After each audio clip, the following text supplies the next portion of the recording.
Ah, yes, unrequited love.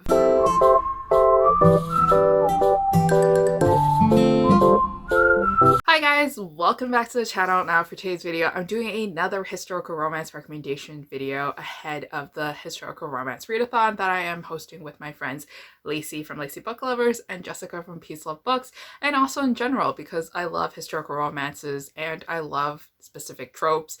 Reading a lot of historical romances this year has definitely opened my eyes to a lot of tropes that I tend to pick up a lot, and one of the ones that I really dearly appreciate is unrequited love, or what I like to call when did you become so beautiful. It usually involves our characters really treating the other main character as a friend until one pivotal moment, or until like multiple times of close proximity do they realize that they liked each other all along. So here are some recommendations for this specific trope. So the first recommendation that I have for you today is Her Prodigal Passion by Grace Callaway, and this one follows the trope of falling in love with your older brother's best friend, as well as an ugly duckling trope. So basically our main female heroine is a little sister in our hero's eyes. She's not really like traditionally pretty when she was growing up, and she was kind of a wallflower in that sense. She never really grabbed any men's attention when she walked into a room.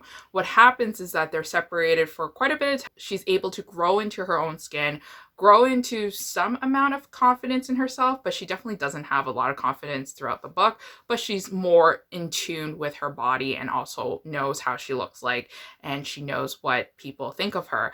And what happens is they see each other at a party again, and he kind of notices her for the first time. He notices how beautiful she has grown into and how she is definitely not like a wallflower anymore, and this is kind of their romance. What ends up happening is that they both are caught in a very compromising situation, which forces them to have a marriage.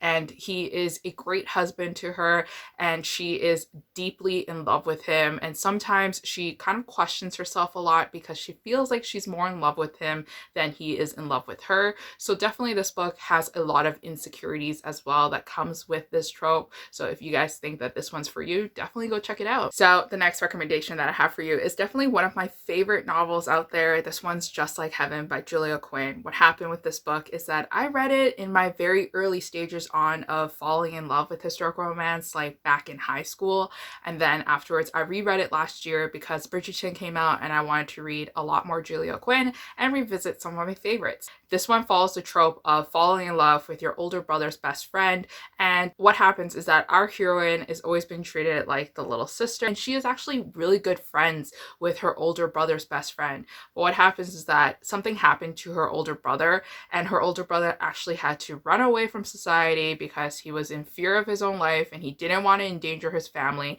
And so there really was no reason for the best friend to kind of hang around with the family anymore, because the main attachment was always the older brother. But later on, like a couple years later, they kind of meet each other again and they kind of develop a friendship again, and the friendship sparks, and with that her feelings for him kind of grow and grow stronger than it was when she was a child and she had kind of like a childhood crush on him.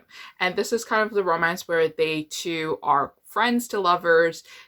He really doesn't want to fall in love with her, but ends up falling in love with her anyways through a lot of close proximity situations. I thought this book was so cute and so fluffy and so sweet and so tender in a lot of moments, so definitely check this one out. So the next book that I want to recommend is a read from an author that is not very well known, and she actually only published 3 books and then she kind of just dropped off the face of the earth. She stopped writing, which is really sad, but Olivia Parker is definitely an author that I have on my shelf that I'm very reluctant to actually read, because I'm scared that after I finish reading all her 3 novels, then I have nothing else to read and I'm going to be super sad. But this one was one of the first novels that I did read from her, called Guarding a Notorious Lady. And this follows kind of the older brother's best friend trope again, where our main female heroine actually never really liked her older brother's best friend, and they have an enemies to lovers relationship. Our heroine is a very snoopy person. She likes to learn about all the secrets, and she likes to learn about all the drama happening in society, and she gets herself into a lot of trouble and a lot of scandalous situations where people are very wary of her. Her older brother wants to protect her and wants to protect her reputation. So he asks his best friend for a favor and asks his best friend to kind of watch over her. Our hero reluctantly agrees to this because he feels like he owes something to him. And this is kind of the relationship between a grumpy character who wants nothing to do with the best friend's little sister and our main heroine who wants nothing to do with the older brother's best friend. But this is where sparks fly and they end up falling in love with each other, and it's definitely an opposite. So the next recommendation that I do have for you is definitely a fan favorite. It is a book that I'm sure a lot of people that are watching this right now have read already, but I thought I'll include it anyways just in case someone hasn't read the Bridgerton novel series yet. This one's called Romancing Mr. Bridgerton and it's by Julia Quinn. And now if you guys have watched my videos before, if you guys follow me on Goodreads or whatever, watched a live show, you guys would know that Romancing Mr. Bridgerton wasn't actually one of my favorites, and I can't really say that it would be a good recommendation or a bad one.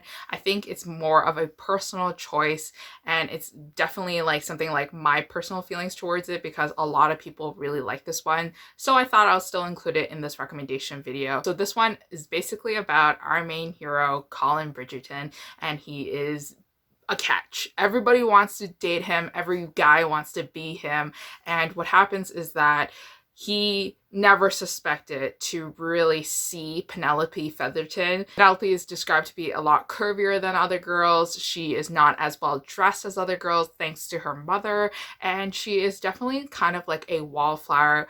But what happens is that he gets closer to his little sister's best friend and realizes that there are some charms to Penelope and that there are some things that society doesn't see that he sees and that he really agrees with and that he falls in love with. And this is kind of their charming friends to lovers romance where he falls in love with her when he least suspects it.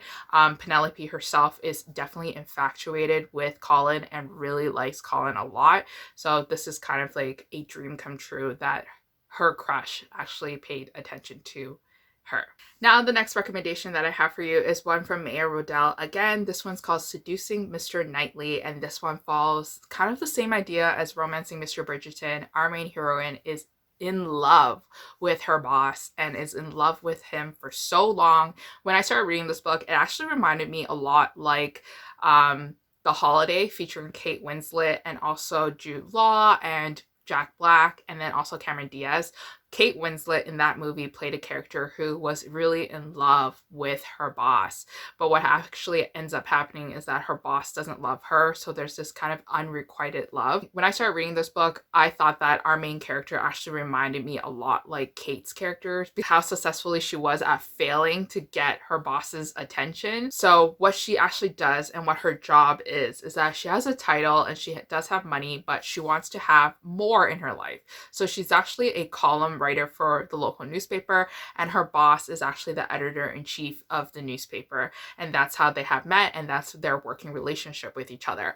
Our heroine decides to write out a column asking for her loyal readers' advice on how to grab a man's attention, and obviously everything is kept anonymous, even to our boss. Like our main character, who is the editor-in-chief, he doesn't know who she's in love with because she's using like a fake name for him, and she's also using a fake name for herself.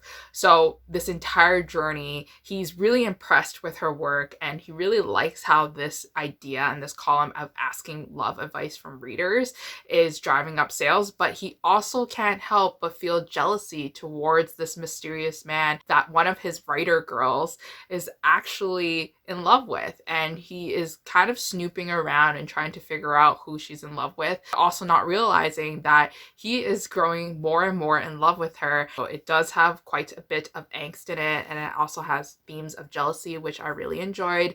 The jealousy parts were definitely on a lighter side, but I still enjoyed it as well, and I loved how dramatic our main heroine was. She definitely added a lot more comedy to the book. So the next recommendation that I do have for you is 9 Rules to Break When Romancing a Duke by Sarah Maclean. Honestly, the title of this book is so long, but this one actually came from a recommendation from Jessica from Peace Love Books and Lacey from Lacey Book Lovers, because I think they chose this book, one of their book club picks for last year, I think, and they both gave it 5 out of 5 stars. They really enjoyed it, and us three tend to have different ratings for the same books, and it's always just like, how do even we become friends, because our ratings are very different. Like, I'm talking about if someone gives it a 5 stars, like I will give it like a 2 stars, and if I give it a 5 stars, they'll give it a 2 stars. We just kind of never really agree, and it's very rare for us.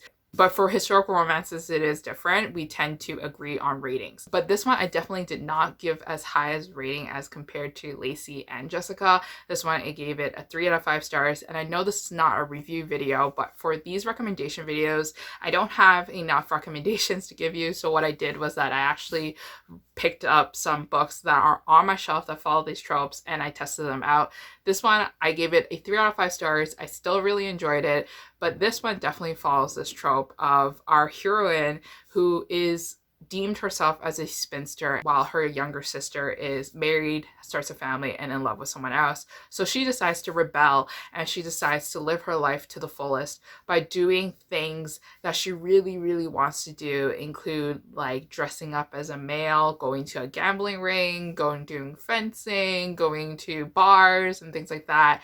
And it's like really interesting to see. And she enlists the help of our hero halfway through the book, because he quickly realizes that she is trouble, and that if he doesn't protect her, then nobody will. And this is kind of like their unlikely relationship and friendship. So I really enjoyed this one because there were actual pivotal moments in the book where our hero realizes that she may not be conventionally pretty and she may not be the belle of the ball, but because of her personality, because of her charisma, because of like what she wants to do and achieve, he realizes that she is beautiful in her own way, and he falls head over heels in love with her by accident. Now, the next recommendation that I have for you is one that I haven't read yet, and I was planning to read for this video, but I decided to kind of cut it off short. So this one, definitely take it as a grain of salt of a recommendation. I can't really say that it's a good book. I can't really say it's a bad book. I'm just saying that it does follow this trope.